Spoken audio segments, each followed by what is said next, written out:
जय हिंद दोस्तों, मैं संजीत कुमार। आपका स्वागत है आपके अपने चैनल संजीत एकेडमी पे। इससे पिछले क्लास में हम बताए थे, ये दांत के बारे में बताए थे, उसमें यहाँ पे थोड़ा मिस्टेक हो गया था, तो हम सोचे कि इसको फिर से हम बता दें आपको। इसमें जो ये दांत का जो ये लास्ट वाला 3 पोर्शन होता है, जो ये होता है उसको मोलर बोलते हैं, और उसके आगे वाला होता है इसको चौ बोलते हैं, इसको अग्र चौ बोलते हैं। तो ये मोलर हो गया, प्री मोलर हो गया, ये कैनाइन हो गया, इंसाइजर हो गया। इससे होता है क्या है, इससे फाड़ने का काम होता है और इससे काटने का काम होता है। तो बस यहीं पे थोड़ा मिस्टेक हो गया था, तो इसको कैनाइन बोलेंगे, इसको इंसाइजर बोलेंगे। और यहाँ पे आपको हम बताए थे कि मोलर 3 गो इस साइड होगा तो 3 गो इसके ऊपर भी होगा तो 6 हो जाएगा, और 6 गो इधर होगा तो 12 हो जाएगा, तो 12 गो इंसाइजर। प्री मोलर हो गया 2 गो नीचे 2 गो ऊपर, 4 गो हो गया, 4 गो इस तरफ भी होगा तो 8 गो हो गया। इंसाइजर एगो इस साइड होगा, एगो ऊपर में होगा, जो यहाँ पे नुकीला रहता है, दांत के पास में जो नुकीला रहता है वो कैनाइन होता है। तो ये कैनाइन हो गया, एगो नीचे एगो ऊपर, 2 गो हो गया, 2 गो इस साइड हो गया, ये 4 गो कैनाइन हो गया। इंसाइजर आगे देखिएगा, आगे 4 दांतें होती है, 4 दांत में आधा हम इधर कर दिए, आधा इधर कर दिए, 2 इधर 2 ऊपर, 4 हो गया, तो 4 इधर भी होगा, तो ये 8 हो गया, तो कुल मिलाकर 32 गो हो गया। तो ये हो गया कैनाइन, और ये आगे वाला होगा इंसाइजर हो गया। चलिए, दांत के बारे में बताए थे। आज हम बताएंगे आपको जीभ के बारे में। हम सोच रहे थे कि पूरा टॉपिक एक बार बायोलॉजी का पूरा क्लियर कर ले, या पूरा साइंस क्लियर कर ले, उसके बाद हम प्रैक्टिस सेट करवा देंगे। और इसमें अगर आपको जो टॉपिक वाइज लग रहा है उसके बाद आप बुक पढ़िए या प्रैक्टिस लगाइए, आपको कहीं दिक्कत नहीं होगा। दिक्कत होगा तो आप कमेंट सेक्शन में ज़रूर बताइएगा। हाँ, उसके बाद हम सोचे कि पहले सिलेबस ख़त्म कर ले, तो उसके बाद ही प्रैक्टिस सेट करवाएंगे। चलिए, आज हम स्टार्ट कर रहे हैं क्या, तो आज हम स्टार्ट कर रहे हैं जीभ के बारे में। जीभ के बारे में, इसे ही जिह्वा बोला जाता है। इसमें क्या होता है, आप जीभ का काम क्या होता है, तो जैसे कि मान लीजिए कि हम लोग खाना खाते हैं, तो खाना खाते हैं तो क्या है, ऐसे करके खाते हैं, तो पूरा जीभ जो होता है वो पूरा लार, जो हम खाना खाते हैं वो पूरा लार के साथ तो पूरा खाना को मिला देता है। अब हमारे जो मुंह में होता है, तो हमारे मुंह में 3 जोड़ी लार ग्रंथियां खुलती हैं, और 3 जोड़ी लार ग्रंथि। कभी कभी आप देखे हो ये कि खाना खाते कुछ कंकड़ या कुछ पड़ जाता है, तो अगर हम मुंह में से ऐसे बाहर निकालते हैं, तो आप देखते हुए वहां पे एकदम लुगदी नुमा, मतलब एकदम लसलसा की तरह, मतलब जो रहता है खाना वह बन जाता है। तो इसका मतलब क्या है कि मुंह में जरूर कोई ना कोई लार ग्रंथियां हैं, और वह लार ग्रंथियां पारदर्शी या गढ़ा होता है, गढ़ा टाइप से होता है। तो आप ये देखे होइएगा, जीभ के बारे में आप देखे होइएगा, जीभ को आप कभी भी देखे होइएगा तो जीभ क्या होता है, तो कभी आपको खट्टा एहसास करवाता है, कोई पदार्थ आप खाते हैं, तो कभी कोई पदार्थ खाते हैं तो आपको मीठा एहसास करवाता है। तो ये कैसे एहसास करवाता है, तो जीभ में क्या होता है, छोटा छोटा सा रिब होता है। आप अपने जीभ में देखिएगा, छोटा छोटा सा रिब, मतलब कल्ली होगा, छोटा छोटा टाइप, वही हमको स्वाद बताता है कि ये कड़वा है कि मीठा है। तो यह कड़वा है या मीठा है, यह कौन बताता है, तो यह जीभ में जो कली है वह बताता है। होता क्या है, होता क्या है कि जो जीभ में जो वर्ड्स हैं, वह कली है, वह क्या करता है कि हम कुछ खाते तो एकदम बहुत ही कम सेकेंड में मेरे ब्रेन को सूचना देता है कि अच्छा हम मीठा खा रहे हैं, अच्छा हम तीखा खा रहे हैं, ये बहुत ही तीखा है। तो क्या होता है कि इसमें कली होता है, जीभ में क्या होता है, बहुत सारा कलिया होता है, जीभ में क्या होता है, बहुत सारा कलिया होता है, और वही कलिया हमको क्या बताता है, स्वाद बताता है। तो आप अभी हम आपको बताएं क्या, जीभ के बारे में बताएं कि उसमें बहुत सारी कलियां होता है। तो आप यहाँ पे लिखिए,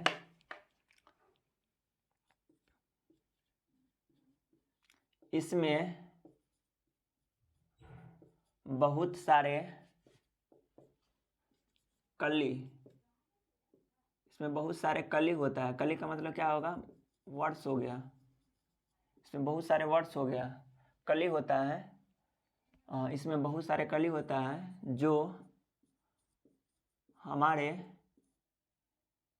जो हमें जो हमें स्वाद को बताता है,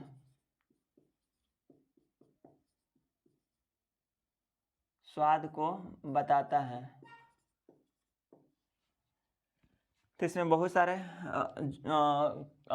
कली होता है जो क्या बताता है, हमको स्वाद को बताता है। स्वाद में हो गया, कड़वा हो गया या मीठा हो गया, ये भी बताता है। इसमें जीभ में क्या होता है, ये जो कली होता है ना, तो ये ब्रेन से भी जुड़ा होता है। ये ब्रेन से जुड़ा होता है, ब्रेन से जुड़ा होता है। एक बात आप लोगों को बता रहे हैं कि अगर 1 से लेकर 5 तक वीडियो में अगर आप सही से देखिएगा, वीडियो रोक करके देखिएगा, अगर लिखिएगा तो लिखा जाएगा, ऐसी कुछ प्रॉब्लम नहीं है। लेकिन फिर भी मैं जैसा देख रहा था आज, तो अगर आप लोगों की प्रॉब्लम लगेगा तो आप कमेंट में ज़रूर बताइएगा। मैं 1 से लेकर 5 तक का फिर से वीडियो बना के अपलोड कर दूंगा। उसमें थोड़ा लाइटिंग और क्वालिटी का इशू था, तो आप देख लीजिएगा। अगर चलने लायक होगा तो ठीक है, नहीं तो हम कमेंट कीजिएगा, हम जरूर आप 1 से लेकर 5 तक का वीडियो प्रोवाइड करवा देंगे। ये ब्रेन से जुड़ा होता है ताकि हमको स्वाद के बारे में पता चल जाता है। ये ब्रेन से जुड़ा होता है। जीभ का काम क्या है, तो जीभ में क्या काम है, इसमें लार ग्रंथि होता है। लार ग्रंथि क्या करता है, तो लार ग्रंथि क्या करता है, भोजन को मिलाने का कार्य करता है। तो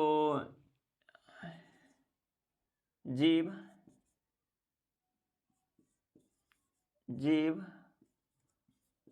मुंह में मौजूद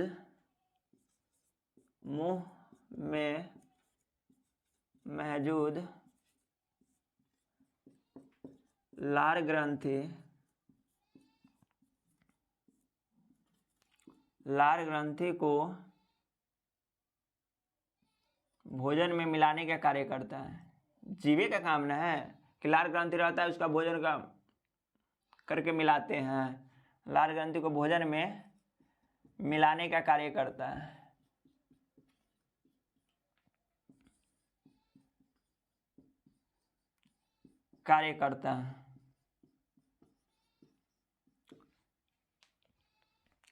इसके बाद क्या हो गया, ये ब्रेन से जुड़ा होता है। ये स्वाद को भी पता लगाता है, हम लिख ही दिए हैं और ये लिख लिए अब, तो इसको हम मिटाते हैं।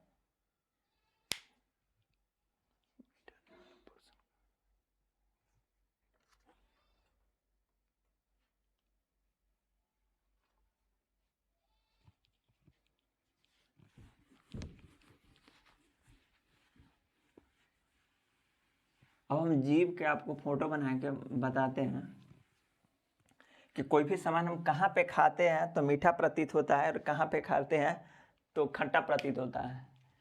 तो ये देख लीजिए, ये जीभ वाली भाग है, ये जीभ का भाग है। एक भाग ए हो गया, एक भाग ए हो गया, एक भाग ए हो गया और एक भाग इधर से ए हो गया और एक भाग ए हो गया और ये ऊपर वाला भाग हो गया। ठीक है, यहाँ पे क्या होगा, यहाँ पे होगा तीखा। अगर कोई सामान यहाँ जो जीभ के लास्ट भाग पे वहाँ पे रहता है तो क्या होता है, वहाँ पे हमको तीखा अनुभव होता है। तीखा अनुभव कहने का मतलब अगर हम तीखा खा रहे हैं तो वहाँ का जो पोर्शन है जीभ के जो लास्ट वाली भाग है वह आपको इंडिकेट करेगा कि अच्छा हम तीखा खा रहे हैं। तीखा के बाद ये खट्टा हो गया, ये वाली भाग हो गया खट्टा। ये भाग खट्टा है तो ये भी खट्टा हो जाएगा।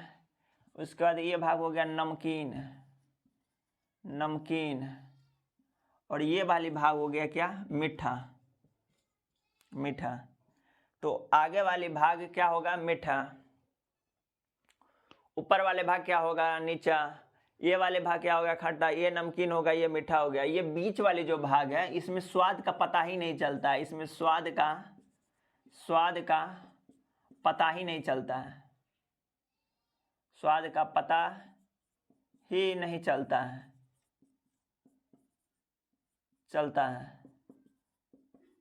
बीच वाले जो भाग है उसमें स्वाद का पता ही नहीं चलता है। अब हम इसको याद कैसे रखेंगे, इसको हम बोलेंगे ऊपरी, इस वाले भाग को बोलेंगे ऊपरी पार्श्व किनारा और इसको बोलेंगे निचला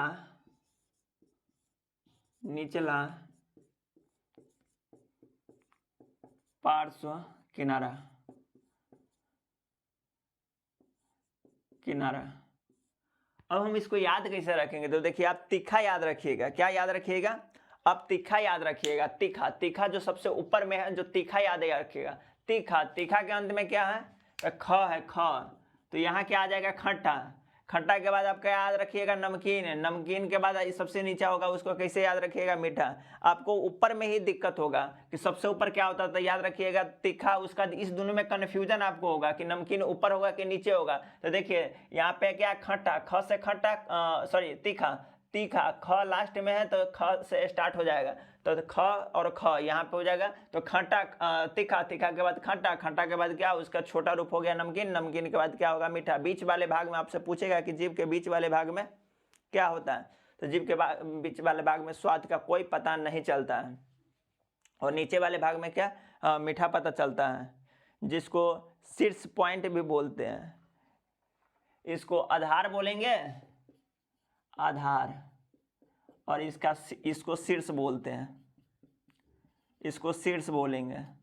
तो इसमें पकड़ने के लिए आप पकड़ लीजिएगा कि कहाँ पे होगा। अगर ऊपरी पार्श्व किनारे पे पूछेगा तो क्या आप बताइएगा? तो ऊपरी पार्श्व किनारे पे पूछेगा, मतलब साइड से, आधार के साइड वाले से पूछेगा तो क्या हम बताएंगे? तो खट्टा होता है। ऊपर में आधार पे क्या होगा? तो आधार पे तीखा होगा। उसके निचला पार्श्व किनारा क्या होगा? तो निचला पार्श्व किनारा हो जाएगा क्या?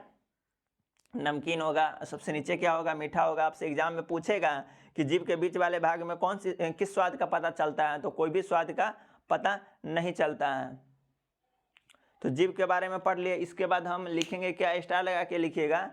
लार के बारे में थोड़ा पढ़ लेते हैं। अभी हम आपको बताया था कि लार जो होता है वह गाढ़ा होता है और पारदर्शी होता है। इसी को हमको लिखना है। आप देखे हुए हैं ना, किसी बच्चा को लेर उड़ चुता रहता है तो थोड़ा पानी से गड्ढा टाइप से होता है, पानी से गड्ढा टाइप से होता है, प्लस में क्या होता है? पारदर्शी होता है। ऐसा मतलब उसको आर पार हम देख सकते हैं कि लार के आर पार हम देख सकते हैं। तो वही चीज हमको लिखना है। ये आप लिख लीजिए। अगर इस फोटो को आप नहीं बनाए होइएगा तो बना लीजिएगा वीडियो को रोककर। आप लिखिएगा यहाँ पे, लार ग्रंथि, लार ग्रंथि गाढ़ा व पारदर्शी होता है। लार ग्रंथि गाढ़ा और पारदर्शी होता है। लार ग्रंथि गाढ़ा और पारदर्शी होता, गाढ़ा और पारदर्शी द्रव निकालता है, जिन्हें लार कहा जाता है। पारदर्शी द्रव निकालता है, द्रव निकालता है द्रव निकालता है, जिसे जिसे लार कहा जाता है, लार कहा जाता है, लार कहा जाता है। आप देखे हुए ना छोटे बच्चों को लार निकालते हुए। लार क्या, लार का काम क्या है? तो लार भोजन में मौजूद, लार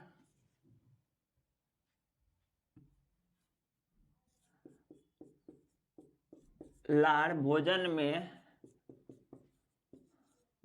मौजूद स्टार्च को, या इसी को टाइलिन आप बोल सकते हैं, कभी कभी आपको पूछ देगा, स्टार्च या टाइलिन, टाइलिन को पचाता है, पचाता है। आपसे पूछेगा मुंह में क्या चीज का पाचन होता है? तो टाइलिन का पाचन होता है। अब किसी भी किसी कॉम्पिटिटिव एग्जाम में पूछा हुआ है कि मुंह में क्या चीज का पाचन होता है, तो टाइलिन वहाँ पे ऑप्शन था, टाइलिन का पाचन होता है। उसके बाद मुख गुहा में 3 जोड़ी, हम आपको बताए थे कि मुख गुहा में 3 जोड़ी, मुख गुहा यानी मुंह में, मुख गुहा में 3 जोड़ी लार ग्रंथि का स्रावित होता है, स्रावित होता है। मुख गुहा में 3 जोड़ी लार ग्रंथि का स्रावित होता है। इसके बाद हम पढ़ेंगे क्या, आमाशय के बारे में पढ़ेंगे। आप ये लिख लीजिए, इसके बाद हम पढ़ेंगे क्या, आमाशय के बारे में पढ़ेंगे। आमाशय के बारे में हम क्या पढ़ेंगे, तो आमाशय के बारे में हम पढ़ेंगे कि जो आमाशय होता है यानी कि जो पेट होता है उसमें क्या चीज़ का पाचन होता है। तो पेट में आपको बोलेगा प से पेट, प से प्रोटीन होगा, तो पेट में प्रोटीन का पाचन होता है। पेट में क्या चीज़ का पाचन होता है, प्रोटीन में पाचन होता है। और ये होता है ना सबसे बड़ी, मतलब सबसे पूरे शरीर में सबसे बड़ी आकार का ये होता है, जो लगभग ये सबसे बड़ी आकार का होता है। इसमें जठर रस होता है, या इसमें HCl भी आप बोल सकते हैं। इसमें HCl मतलब हाइड्रोक्लोरिक अम्ल मिला हुआ रहता है। इसका pH मान लगभग 2 के आसपास में रहता है। आप लगभग नींबू खाते होइएगा तो उसका pH मान लगभग 3.5 के आसपास में रहता है। सोचिए वो इतना खट्टा होता है, लेकिन जो हमारा पेट हो गया उसमें HCl की जो मात्रा होता है लगभग 2 pH मान होता है। तो आप सोच सकते हैं कि वह कितना खट्टा होता होगा। तो हम आमाशय के बारे में पढ़ेंगे। आमाशय क्या होता है, एक तो आमाशय होता है यहाँ से मुख गुहा हुआ, मुख गुहा में प्रथम पाचन हो गया, वहाँ से यहाँ से निकलता है क्या, तो यहाँ से निकलता है फूड पाइप, जिसे ग्रसिका हम बोलते हैं, फूड नली यानी फूड पाइप बोलेंगे, वह निकलता है। उसमें कोई पाचन नहीं होता है।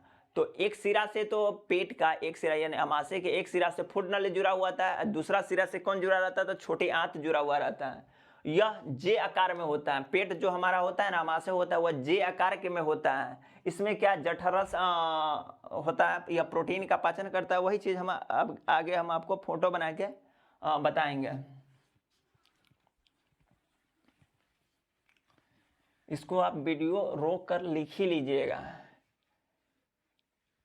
और हाँ, एक चीज़ और आपको बता रहे हैं, अगर मान लीजिए आपको कुछ भी नहीं आ रहा, कोई भी विषय आपका वीक है, कमज़ोर है, तो आप क्या कीजिए, उस विषय को लिखा कीजिए। और पढ़ने का कोई शॉर्टकट तरीका नहीं होता। आप ये सोचिएगा कि हम आपको 5 मिनट में कोई ट्रिक दे, आपको याद करवा दे, ऐसा कोई मेथड नहीं होता है जो आपको याद करा दे। हाँ, हो सकता है 5 मिनट वह आपके लिए बहुत अच्छा लगेगा, लेकिन उससे आपका जॉब नहीं मिलने वाला है। तो आपको जॉब लेना है तो उसके लिए आपको डिटेल्स अध्ययन करना ही पड़ेगा। आप जैसे कीजिए वो आपको करना ही पड़ेगा, आपको पढ़ना ही पड़ेगा। तो हम बता रहे हैं आपको, आमाशय के बारे में बता रहे थे। तो ये आमाशय का फूड पाइप हो गया, ये आमाशय का फूड पाइप हो गया।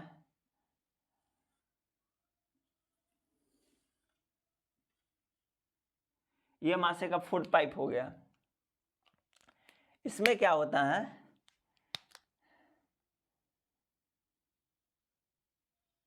इसमें जो भोजन है ऐसे आता है, भोजन, ये भोजन सरकता है नीचे की तरफ, भोजन सरकता है, बीच में बंद हो जाता है, तो नीचे भोजन के सरकता है। आपसे पूछेगा ग्रसनी में जो भोजन है यानी फूड पाइप में भोजन है वह पाचन करता है, तो नहीं, फूड पाइप पाचन नहीं करता है। लेकिन ग्रसनी में क्या होता है, नीचे मतलब खिसकता है, तो उसे क्रमानुकुंचन बोलते हैं। तो उसमें मेथड आपसे पूछेगा यहाँ पे उसके बाद आते भोजन, यहाँ पे एकदम HCl का मात्रा बहुत ज़्यादा हो जाता है, HCl का मात्रा बहुत ज़्यादा हो जाता है। यह चिकना होता है, इसका जो दीवार होता है अंदर से आमाशय का, वह चिकना होता है। और ये इसमें एक श्लेष्मा नामक श्लेष्मा होता है जो क्या करता है, इसकी दीवारों को रक्षा करता है।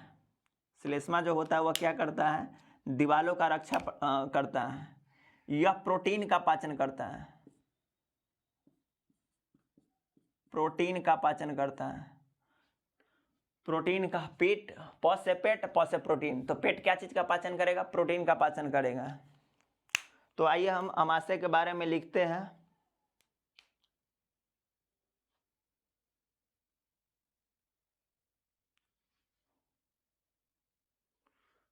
आमाशय के बारे में लिखते हैं।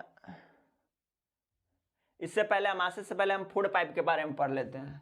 आमाशय से पहले फूड पाइप के बारे में पढ़ लेते हैं। क्या चीज़ के बारे में पढ़ लेते हैं, फूड पाइप के बारे में, भोजन नली के बारे में।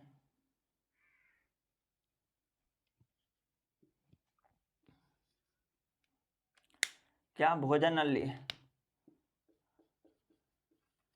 भोजन नली, या इसी को बोलेंगे क्या, फूड पाइप, फूड पाइप।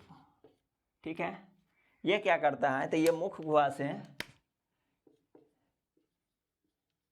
यह क्या करता है, भोजन हम मुख गुहा से मतलब मुंह से खाते हैं, यहाँ से मुंह से खाते हैं, तो यह मुख गुहा से लुगदी नुमा। लुगदी नुमा क्या मतलब, जिसको हम दांतों से पीछ दिए हुए तो लुगदी नुमा। यह मुख गुहा से लुगदी नुमा भोजन को अमाशय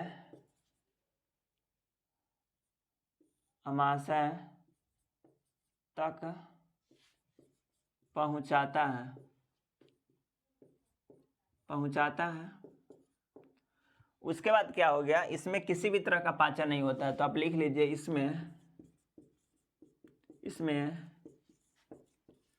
किसी भी तरह का पाचन नहीं होता है।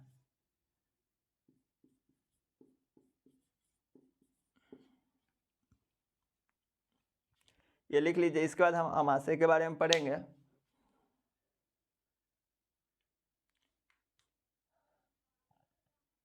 ये माध्यम का काम करता है, भोजन को पहुंचाने का काम करता है। उसके बाद हम आमाशय के बारे में पढ़ेंगे। इसको लिख ली होइएगा, नहीं लिखे होइएगा तो वही वीडियो रोक कर लिख लीजिएगा।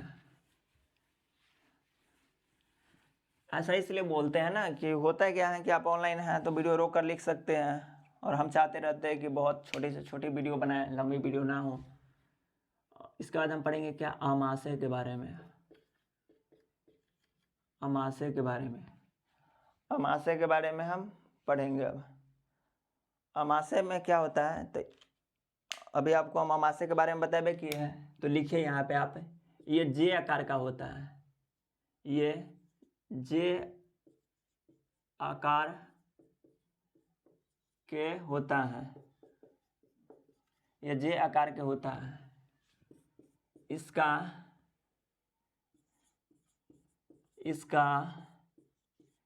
एक सिरा मुख गुहा से तथा दूसरा सिरा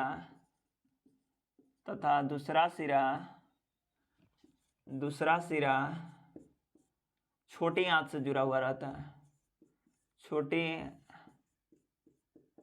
आंत से जुड़ा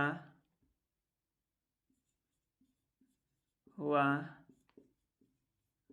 रहता है तथा दूसरा सिरा छोटी आंत से जुड़ा हुआ रहता है। ठीक है।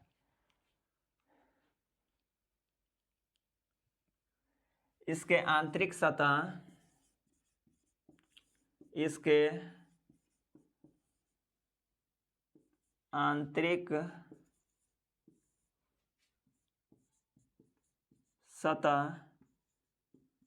चिकना, HCl एवं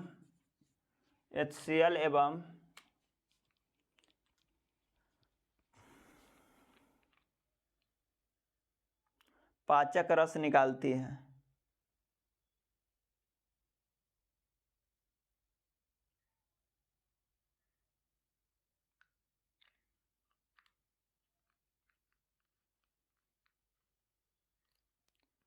HCl एवं पाचक रस निकालती है।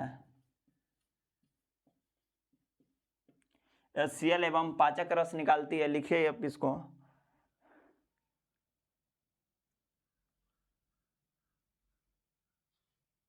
या यहाँ पे आप लिख भी सकते हैं, आमाशय में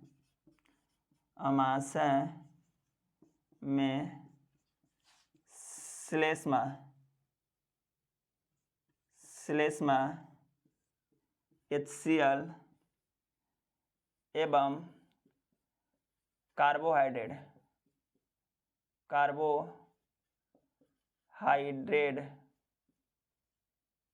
होता है।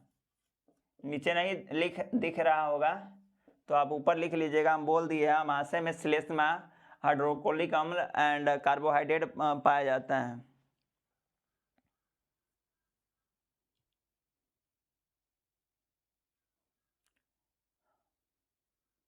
लिख लिए होइएगा आप।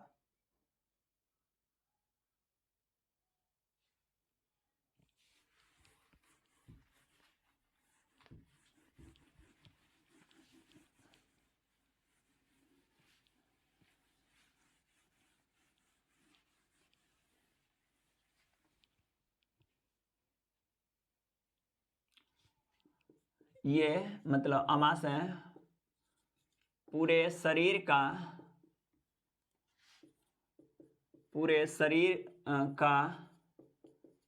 सबसे चौड़ा भाग होता है, चौड़ा भाग होता है। ठीक है, ये पूरे शरीर का चौड़ा भाग होता है।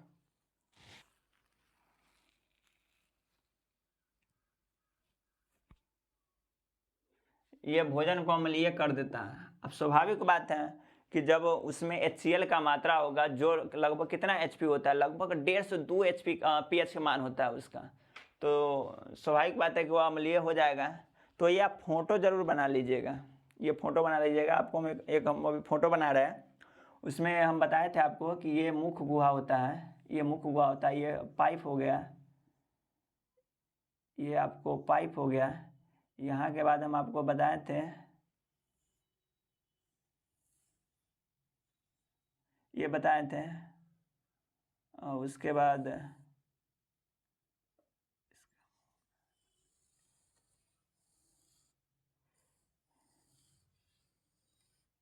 इस तरह से हम आपको एक फोटो बनाए थे। क्या इस तरह से आपको एक फोटो हम बनाए थे।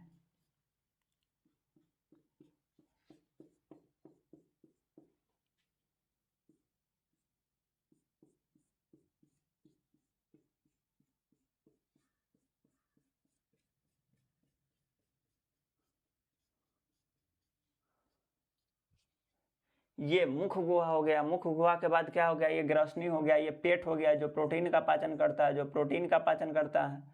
पेट के बाद देखिए ये छोटी आंत से जुड़ा हुआ है, पेट के बाद देखिए छोटी आंत वाली है। छोटी आंत जो होता है वो कुंडली नुमा संरचना होता है, मतलब घुमा हुआ रहता है, एकदम ऐसे ऐसे ऐसे ऐसे ऐसे ऐसे रहता है। यह लगभग 7.5 मीटर का होता है, लगभग 7.5 मीटर का होता है। तो ये छोटे आंत से जुड़ा रहता है। उसके बाद हम क्या पढ़ेंगे, अग्नाशय के बारे में पढ़ेंगे। इसके इस साइड में अग्नाशय होता है, यहाँ पे पेनक्रियाज बोलते हैं, और यहाँ पे क्या होता है, यकृत होता है। यहाँ पे क्या होता है, यकृत होता है। तो इसके बाद हम क्या चीज़ के बारे में पढ़ेंगे, अग्नाशय के बारे में पढ़ेंगे। या छोटी आंत पढ़ लेते, उसके बाद अग्नाशय पढ़ लेंगे।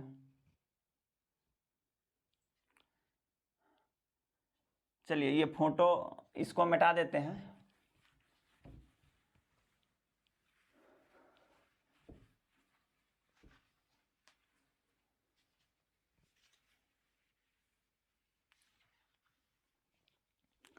छोटी आंत के बारे में, हाँ, ये जो आमाशय अभी हम पढ़ रहे थे उसका मतलब कैसे पता चला था कि मतलब, तो 1822 में एक डॉक्टर थे, ब्यूमॉन्ट नामक एक डॉक्टर थे, विलियम ब्यूमॉन्ट।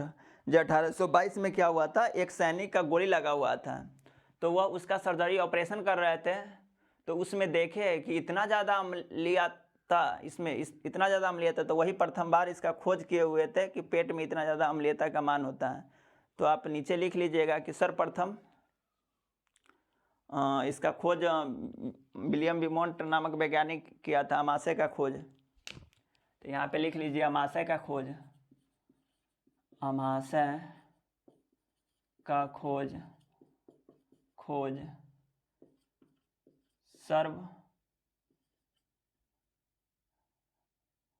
सर्वप्रथम कौन किया था, तो विलियम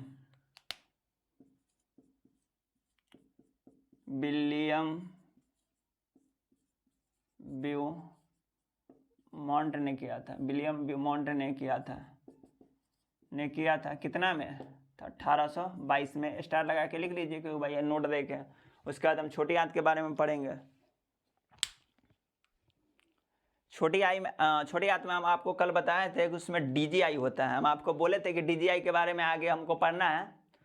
तो DGI का मतलब क्या होता है? डूनम, जेजुनम एंड इलियम होता है। डुडेनम, जुजेनम एंड इलियम होता है। इसके बारे में हम पढ़ेंगे। इसको हम मिटा देते हैं, आप लिख लिए होइएगा।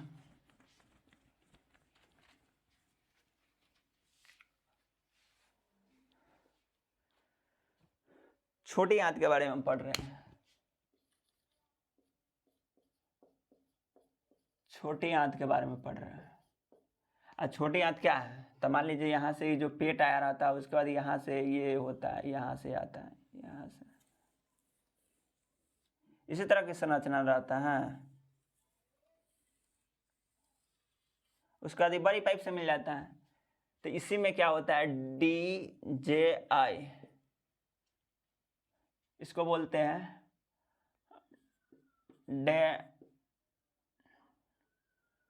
डेडूनम। डेडूनम। उसके बाद बोलेंगे क्या है? जेजुनम,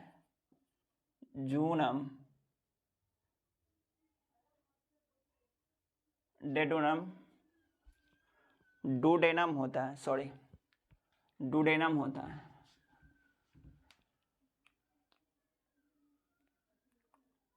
डुडेनम होता है।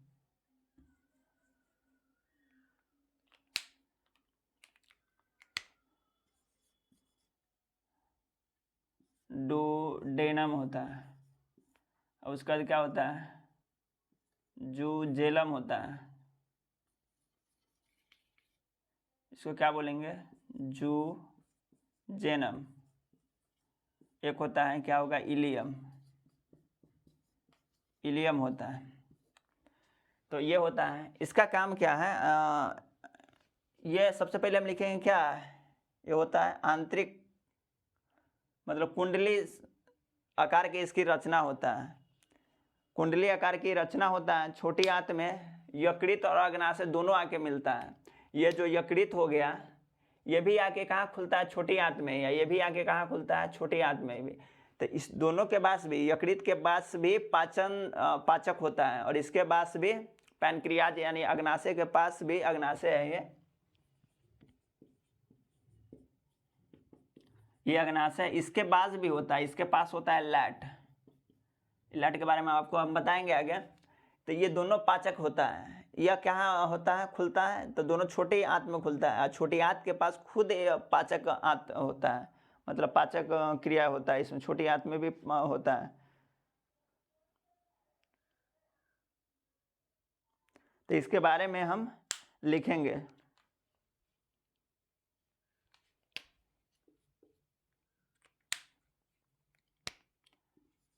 यह कुंडली नुमा रचना, कुंडली नुमा संरचना होता है। यानी छोटी आंत की कुंडली नुमा संरचना होता है, जो लगभग 7.5 मीटर, आपको हम बताए थे कि जो लगभग, जो अप्रॉक्स, या लगभग 7.5 मीटर होता है। 7.5 मीटर होता है। 7.5 मीटर होता है।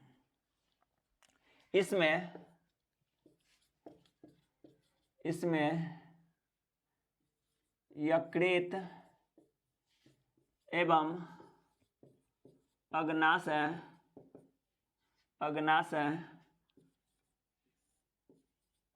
आकर खुलता है।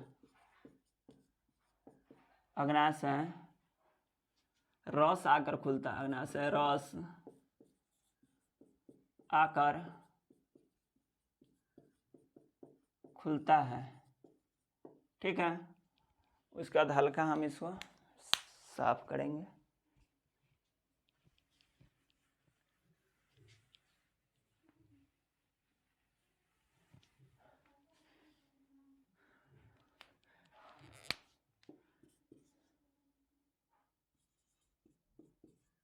छोटी आंत स्वयं की एक ग्रंथि होता है, एक ग्रंथि होता है,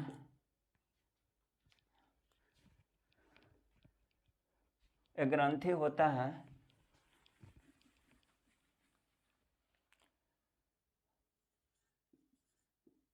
इसमें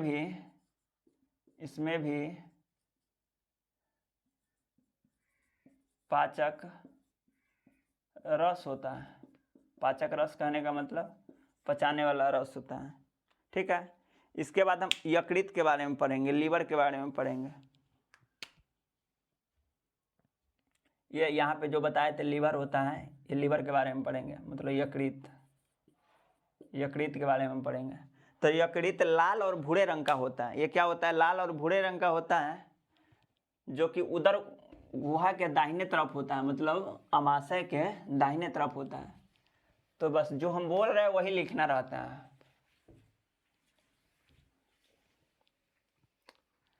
तो लिखिए,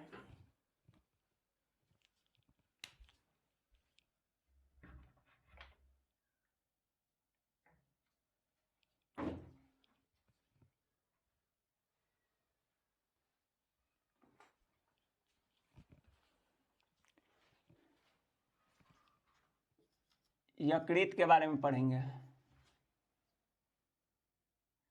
यकृत के बारे में पढ़ेंगे क्या? तो यह लाल एवं भूरे रंग का होता है। यह लाल एवं भूरे रंग का होता है।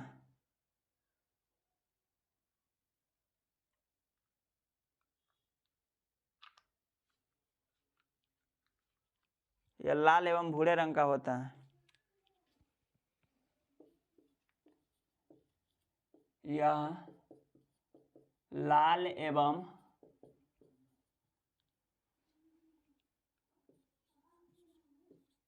भूरे रंग का होता है। जो यकृत होता है ना, यह क्या करता है? इसमें से जो रस निकलता है, मतलब पित्त रस निकलता है, यह वसा का पाचन करता है। तो अगर मान लीजिए किसी भी व्यक्ति में अगर मान लीजिए पित्त रस यानी कि यकृत को यदि हम काट के हटा देंगे तो वसा से संबंधित हो गया, जैसे समोसा या बर्गर या पिज़्ज़ा, कुछ भी वह खाएगा तो वह पचा नहीं पाएगा। तो जिसका पित्त रस काट दिया जाता है ना, उसको डॉक्टर सलाह दिया जाता है कि वसा वाले भोजन नहीं करने के लिए। तो यह लाल और भूरे रंग का होता है, जो कि उदर गुहा के दाहिने तरफ उपस्थित होता है, जो अमाशय के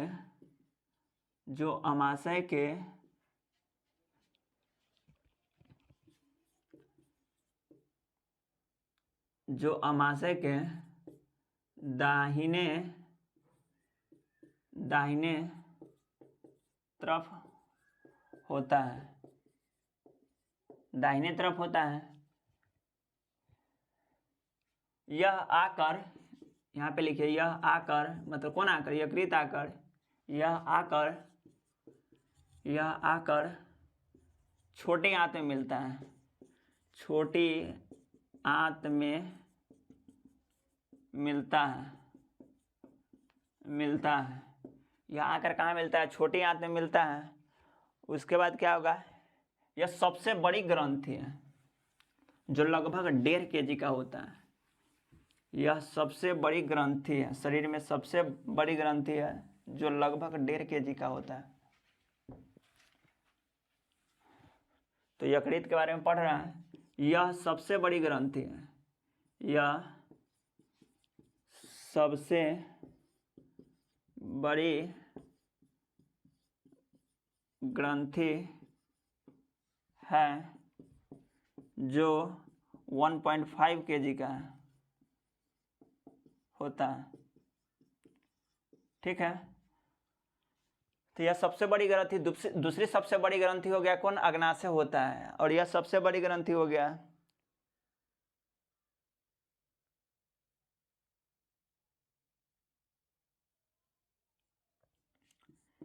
यकृत ही, यानी लीवर ही, यकृत ही पित्त रस का निर्माण करता है। पीत रस का निर्माण करता है।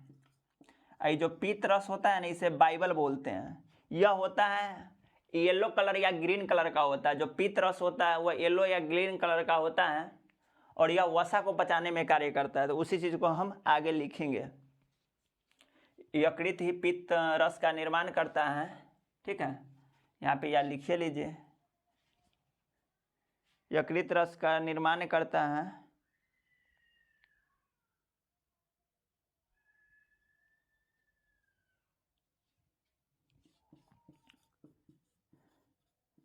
पित्त के थैली में जमा रस को बाइबल, अभी आपको बताए थे ना, बाइबल कहते हैं।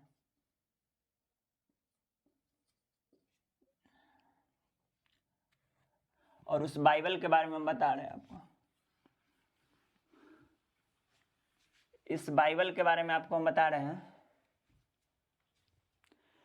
इस बाइबल के बारे में बता रहे हैं। ये जो बाइबल होता है, ये बाइबल होता है या पीत रस होता है। पीत रस ये क्या करता है? ये जो पीत रस होता है ना, तो ये पीत रस होता है, ये ग्रीन यानी हरा कलर का होता है। हरा कलर का होता है या पीला कलर का होता है, येलो कलर का होता है। येलो कलर का होता है,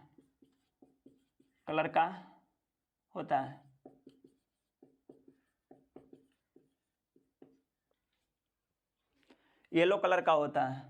यह जो मतलब पीत रस होता है, यहाँ पे लिखेगा पीत रस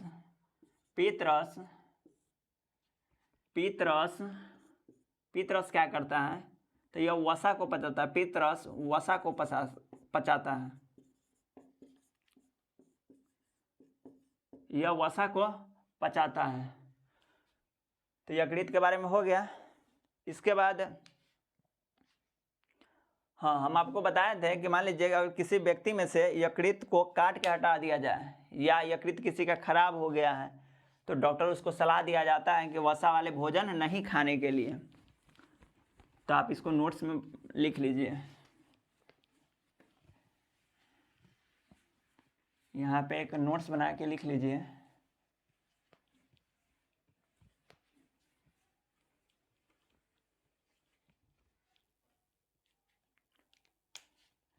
यहाँ पे एक नोट लिखिए। इसमें लिखिए कि यदि किसी व्यक्ति में यकृत यानी लिवर, यकृत खराब हो जाए तो डॉक्टर वसायुक्त भोजन ना करने की सलाह देता है। करने के सलाह देता है।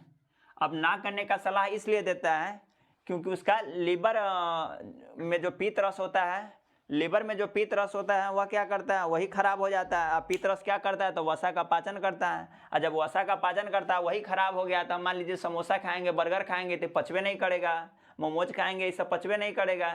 तो जितना भी लिट्टी समोसा हो गया ये सब हम खाएंगे तो क्या करेगा? पचवे नहीं करेगा, क्योंकि वह तेलपक समान होता है।